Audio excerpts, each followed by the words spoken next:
want to try to win some of that really cool memorabilia for the man cave, you want to go to razaddictionsonfacebook.com and play their version of the raffle for all the cool prizes, and you can even win money by putting in money. They have $10 that wins you $100. That's 10 times your money. There's all kinds of stuff.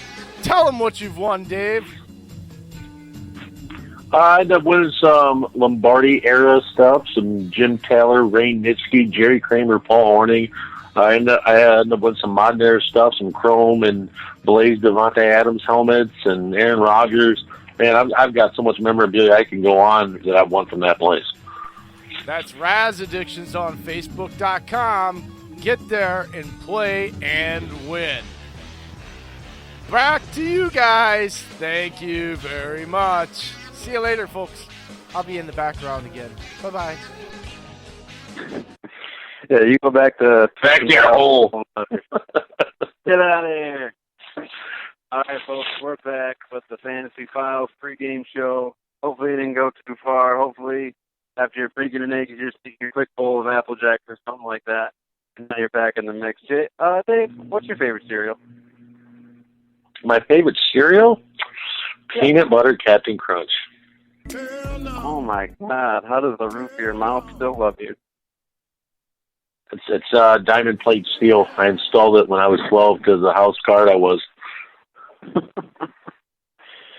All right, well, next up in these matchups, we have Seattle traveling all the way across the country to take on Tyler Verhan's own Pittsburgh Steelers.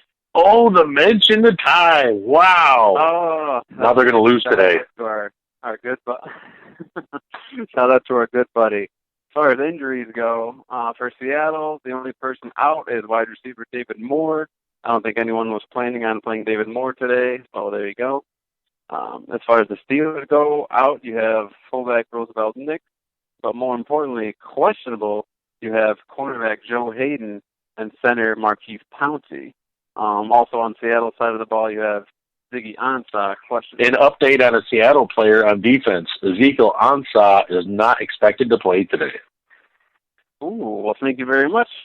There you go. You have one part of our newly fashioned Clowney Ansah duo will be out today. How did you feel about Clowney's performance last week? You know what? As coming in from a fresh trade, he looked good. He looked like energized. I think any defensive player that goes up there in that system in Seattle, and it's just a different culture up there, man. I mean, we've seen players go. Michael Kendricks, for example, for Philly, went up there and he ended up balling out the week he got traded to go there before he ended up getting or going to court for his off-field issues. He still went up there and did really well. So I think just any defensive player that goes up there, and I just think Clowney is going to do well up there. Yeah, I think so too. I don't know what it is about Pete Carroll's swag and just letting these guys. It's the gun, man. But I tell you, it's something to watch. Yeah, I thought Clowney played real well last week. I love that he's back in a 4-3 where he can just attack, and not have to worry about any of that other stuff. I think Ben Roethlisberger is going to be in for a little bit of a challenge today as far as that goes, because Clowney's going to be coming after him. But I do think the Steelers are looking to rebound in a big way after such an embarrassing performance last week against New England. Guys like James Conner, guys like Vance McDonald, fire them up again. Don't worry about them. Don't throw them on the bench or cut any of them. They'll be fine. Juju had a solid performance last week. We didn't put up crazy numbers, but, he had plenty of yards. He got the catches you needed. And I think he's going to be even better this week against a Seattle defense to where, if it's not Shaquille Griffin shadowing him the whole time, then you're talking about some no-names as far as corners go. And I think that'll create some opportunities for Juju to break open, break free, get a touchdown. And like I said, James Conner is going to be fine. I know Seattle has, Bobby Wagner and KJ Wright, who are always patrolling the middle of the field and keeping everything under wraps. But I think this is a big rebound week for the Steelers. I actually think it's going to be somewhat of a shootout. I think there's going to be a lot of points scored in this game. If Joe Hayden is limited and you've got Russell Wilson scrambling around and finding Tyler Lockett deep down the field, I think this could really go back and forth. That's my biggest thing, Dylan, is the fact that they've got DK Metcalf, who kind of was emerging last week and didn't have a good week, but he did decent. And then the fact you have Lockett, who's a speedster.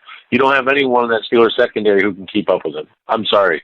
It's just like the Deshaun Jackson factor when you put in against any – I mean, you look at the defensive backs, you're like, man, do we have that kind of speed to cover him? If you don't have it, you're going to get burned all day long. And I think Steelers drop one, 27-24, go 0-2. Oh, boy, you heard it here first, folks. I mean, we had Dave coming out with hot takes. Arizona, Steelers dropping one at home. I love your stuff, man. I just love what you do. It's because there's only one D. There is only one D. Thank God we have one first and goal tie. Yes, I'm totally in agreement with you there. Metcalf is a good flex, wide receiver 3 type of start. So, and with Ziggy Ansah out, I do think Ben is going to be just fine. You know, Clowney's going to get some pressure, but they'll make their adjustments. There's no. You mean Ansah's going to get some pressure? No, I think Clowney's going to get pressure. You said Ansah. I know. Out. I'm just messing with you. I want to see if you're on your toes. Not today. I've got thanks for taking this one, by the way. Next up, we have the battle in New York. We've got upstate New York taking on the city. We've got the Buffalo Bills traveling to take on the New York Football Giants. On the Buffalo Bills side of the ball, return man Andre Roberts is out. That could be a little worrisome. You know, if you're talking about bad starting field position for the Bills all day, you know, Roberts he can break through for touchdowns and provide a real spark on special teams for the Bills. So we'll see how that plays out as far as their field position. And on New York side of the ball, you have some pretty controversial injury news with Sterling Shepard. Yeah. He's going to be out in the concussion protocol, but they're investigating why he was allowed to finish last week's game when he was injured in the third quarter, seemingly, and was able to finish the game. Well, you know what? Speaking of this game, highlights on NFL Network just came up because they're talking about how Dak's doing. They showed highlights against the Giants secondary. I think Buffalo is going to take a page out of the Cowboys playbook and use play action. Dak Prescott just said he had 17 of 21 on play action passes, 200 yards, and 3 touchdowns off of play action passes. Buffalo, play action the whole damn game. Because they bite on it, apparently. So I expect guys like John Brown and Zay Jones to have some days today. Listen, I hope you're right. This is going to be this is going to be exclusively for those of you, you know, of a small circle, for those of us in our first and goal fantasy league. Unfortunately, Wham Bam, thank you, Cam, has had to pivot away from our starting quarterback this week. I did not trust Cam Newton against Tampa Bay, and I was correct in that feeling. And I am now putting in the gunslinger from Wyoming, Mr. Josh Allen. And, oh, boy, Geronimo's Tribe. That's Dave Stager's team, by the way, for those of you wondering. Person I'm on the phone with right now. I am facing off with him this week, and I cannot wait to see I'm putting in John Brown right now in my flex. Thank you. Well, that's actually a really good play and really good advice to the fantasy world out there. If you want to stick it to a guy, like in a way like no other, you just put in your stud fantasy receiver to match his stud quarterback, and every time they score points, you score points. So there's really I have Devin Singletary. Oh my goodness, that's right. Well, here's today's Jones and Cole Beasley. Cole Beasley, man, a lot of, I don't know, a lot of money for a receiver that's been dropping footballs and just can't seem to get open, man. It's Beasley's having a tough time getting going over there.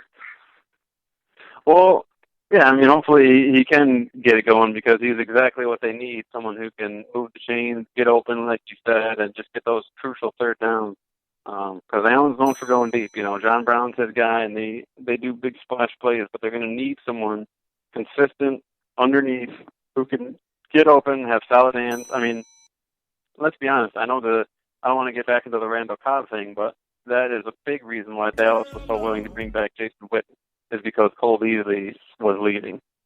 So as far as that goes, yeah, I mean, with Dak putting up 400 yards and 4 touchdowns last week, I thought it was a crucial move to get Cam out of my lineup, get Josh Allen. Because I got to jump in here because you keep talking about all these Dallas Cowboys and how great they are and this and that. Can anybody explain to me why everybody else is being discredited based on the defenses or whatnot that they faced, and yet nobody is talking about the fact that Dallas just whooped up on a crappy-ass New York Giants team last week and a pathetic defense that only has names and really doesn't produce much of crap in the last couple of years? Like, do we really believe that this team is just on fire, or it was just a result of a terrible team with a not-so-great defense, and they happened to be at home and got home cooking comfortability? No, Dallas' defense was that good last year. I mean, that's the thing. They had that Delina. I'm talking about that last week. Last year, they carried it over into last week. Yeah. Stop it. The New York Giants really. All momentum. Really? I think the biggest thing is just all of the storylines that were surrounding Dallas, right? Because you had, is Zeke's contract going to get with done the money? Yep. Because he's clearly more important than Dak. And then Dak comes out and says, "Hey man, show me the money, because I'm clearly aware that Zeke didn't hardly have to do anything in this game, and I tore it up." So I think that's a 400 burger. Yeah, I think that's why you see all the hype and the storylines around Dallas right now, Jay, is just because people were, kind of throwing Dak on the back burner and saying, we need Zeke, and then he comes out and gives you a performance like that. But you are absolutely right. I mean, the Giants' defense was already projected to be terrible, so honestly, it probably would have been more of a big deal if Dak came out and had a big stinker. Let's hope so. Saying, if Dave and I are going to sit on our show and talk about Dak, we expect Dak to be able to do this with the team that he's surrounded around. Our point is that once you pay this guy in next year and the year after, there's going to be more and more pressure on him. And let's be real, we've seen the results. And I don't care what his stats were. I watched the game, and I've watched it several times. He has not progressed. His balls, his anticipation, all that stuff doesn't look any different than it has in the past. He had these same type of games his rookie year. The tape looks the same, and that was 3 years ago. So I've already seen this Dak Prescott before, seen this story before. I expect it when he's got these type of weapons. The problem is that the footwork isn't that better. The delivery isn't any faster. The ball doesn't come out any tighter. He's not throwing with any better anticipation. He's not going through all of his reads, just like he said. He was basically able to drop his foot down and get to either the first or second read right away, or he got to hand the ball off, or it was play action and it was the first read. So where is the progression here that we're hyping up a guy that's supposedly worth $35+ million? Again, our take that we have on our show, I don't see how our take is still wrong at this point. I expect this from a stacked-ass team, but where is the progression, I'm asking? Oh, it's still overhype, in my opinion. You don't need the progression with the weapons around him. You kind of said it yourself. You're going to, when you pay the guy, that's what we're talking about, is all this hype, and they're going to have to pay him.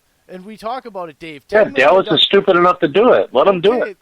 That's my point, though, is if we're going to talk about this, we have to be realistic, too. And I understand it's fantasy, but Jesus, guys, I mean, stop with this.